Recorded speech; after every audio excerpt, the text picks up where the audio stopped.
Hey, what's happening, guys? Great to see you today. And we're just incredibly blessed that you'd be a part of this daily dose as we're continuing dangerous prayers.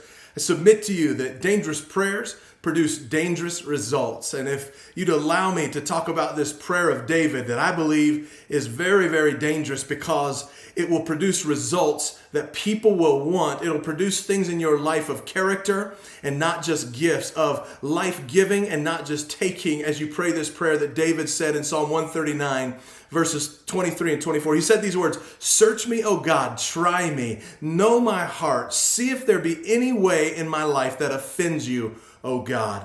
Think about that prayer. When you give God permission to examine you, when you give God permission to intimately examine, not interrogate, not undo, but to see your heart, it brings this place of purity and life in you that there's not an area of offense between you and God. I love this verse, and as David prayed it, he had every right to be bitter. He had every right to be offended. He had every right in the court of public opinion because Saul was pursuing him and Saul was after him to kill him.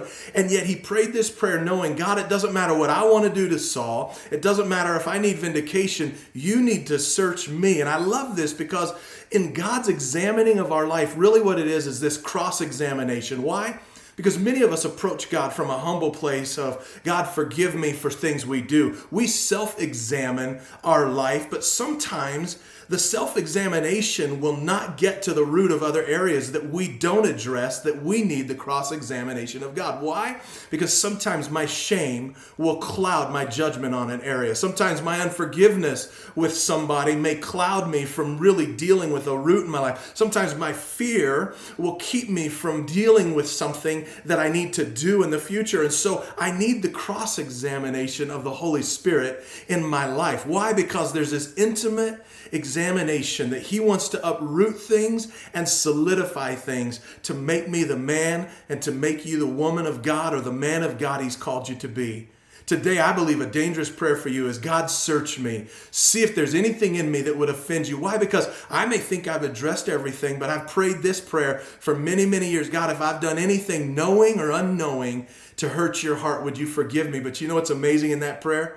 It's this search me thought that even in those moments as I quiet my soul, as I quiet my spirit, God will begin to point out some things, not in judgment and not in shame or guilt, but in freedom and say, son, I want you to uproot this. I want to do this in your life. Would you today pray, search me, O God, try me, see if there's any wicked way in me, and guard your heart today, because I believe the examination of your heart will keep you from the exposure of things the enemy would want to bring in your life. God bless you. Have a great week.